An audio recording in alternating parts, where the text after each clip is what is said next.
Welcome back to Day by Day. My name's Evan, and this is where we get 1% better every single day. And I'm delighted and lucky and blessed to have you here again. So again, welcome back. I'm just going to encourage you, just a little nudge, hit that bell so you don't miss the next episode.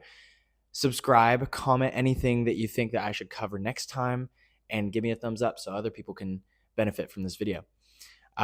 So we'll just get right into the nitty gritty of things. I think what I've been doing recently is like these 20-minute long, 30-minute long segments and videos of like kind of nailing in to the headboard, like these big topics that I'm so passionate about. And I think they should only take about like 10, 15 minutes. So this one's going to be a little shorter.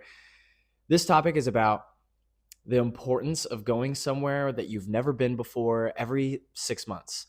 Now, when I say this, it doesn't mean go to Ibiza or to Cancun or to the Philippines just because you haven't been there. Every 6 months, going somewhere like abroad. If you have the funds and are financially stable enough to do that, then I highly suggest it, because that'll fast track this process and mindset that I'm trying to nail in the headboard.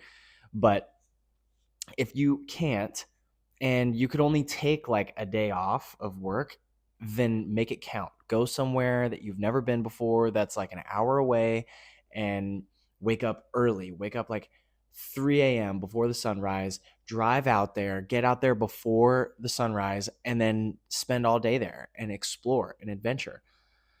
The reason is because when you go somewhere that you've never been before, and when you really feel the difference in weather, people, just the environment, being immersed in it, and this will go back to like being immersed, the importance of being immersed when you're learning new skills. To learn a new perspective or how people think, you have to immerse yourself. So like, take living in the city for an example. I live in LA, and it takes me 2 hours to get from one side of the hill to the other because there's so much traffic on the 405. Whereas if you go to the Sierra Nevadas up north, it's a 5-hour drive. But when you get up there, you notice that it takes 2 hours to get triple the distance. So to go the same distance, it's, 20 minutes, 30 minutes.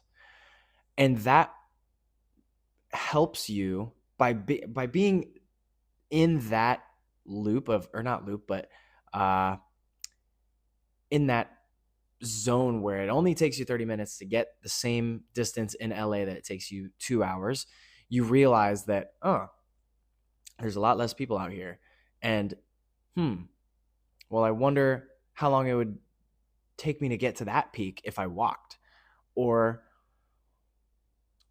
I wonder how they traveled back then when it was, or maybe not even back then, but where people don't have, roads that connect to the main road, or like have a dirt road connected to the main road. When you start to adopt these different ideas and thoughts about where you're at, you get a better understanding of how different that environment is and how those people operate there and how the land operates there. But if you don't go anywhere, then you only know this reality. You only know the city you live in, or the farm you live on, or whatever, wherever you live. You got to branch out so that you can explore what those places are calling you for. And I think, like I said before, I've said this before in the other episodes, like, I believe that everything happens for a reason. And I also think that places have memories and history. And so like the building I'm in right now has families that have lived here far before I lived here. And some part of me says that the walls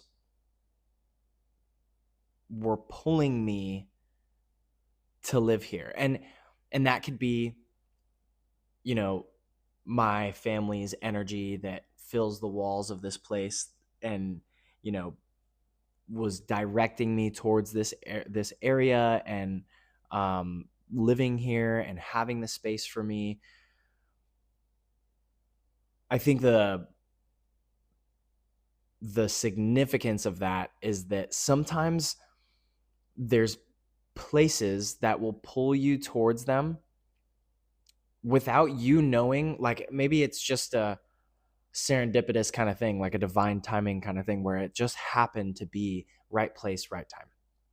Well, what if it's that thing was calling you or that place was calling you? So like I want to go to Sydney, Australia, London, Finland. I've never even thought of Finland. I just like someone said it, and it's also the time of a marathon over there, and so I'm like running and wanting to do marathons, and so I'm like attracted to the idea. But what if, like, the thought of what if that place is resonating with my energy right now, and it's giving me more reasons to come and explore and immerse myself in that environment and the people and um the land and how the dynamics of the community works there. Like I'm a huge advocate for learning different culture because, okay, so I was serving one day, and this was when I worked at my other job. This family of 6 sit down. There's a little kid. There's 2 little kids, and or was it 5? It was 5. 2 little kids, 2 parents, and a grand, or no, 2 grandparents and a mom, and they were from Italy, and they all order their food. I come back and I'm like checking on him. Little dude, probably no older than 12 years old, asks for some more water for the table. Not just for himself, for the table. From someone that's from LA, I'm like, whoa, dude, you're way ahead of your time. Like kids out here just don't do that. And so it shocked me. And then the rest of the table gets, or he gets his food, and I come back with the rest, and there's one plate missing, and he stopped. He didn't, like, he was just about to dive in, and then he looked at his mom that didn't have her food, and he stopped.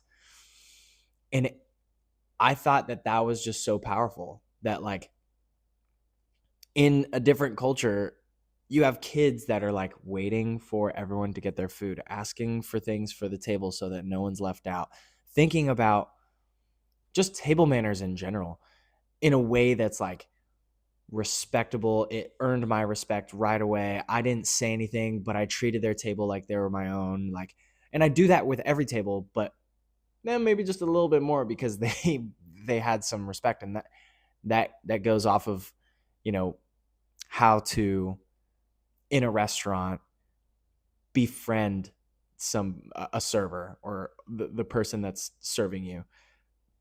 You just got to have respect. But that's a part of the culture and the people that will teach you. Like, it's not the same everywhere. If you go across the border of Canada, United States, into Mexico, you'll experience a whole different world, a whole different dynamic of people and how they interact. And I think that that's so beautiful. And if you're one of those people that haven't taken the chance to just go travel 3 hours from where you live, I highly suggest you do. I highly suggest everyone go take a 1 to 2 day vacation every 6 months, whether that's out of the country or within the same state or the same city. Just go somewhere where you've never been before, because you'll realize and feel the difference in where you live and where you are around new people, new environments, and you'll feel the difference between like the people, the environment, the dynamic between how people operate in the community. It's just like, even if you have traveled like maybe once a year, or once every 2 years, I dedicate every 6 months going somewhere new, just to put yourself in a place where you're not comfortable, like you don't know anything about it, and you have to learn about it. It'll open up a lot of opportunities for you to connect with things that you've never connected with. So I'm going to end it here. I think that I've covered everything that I wanted to cover, but if I missed anything about traveling, definitely comment below about what you think I should have mentioned. Give this video a thumbs up so that other people can benefit from this information. Subscribe and hit that bell so that you don't miss another episode. This is Day by Day, 1% Better. Have a good day, guys.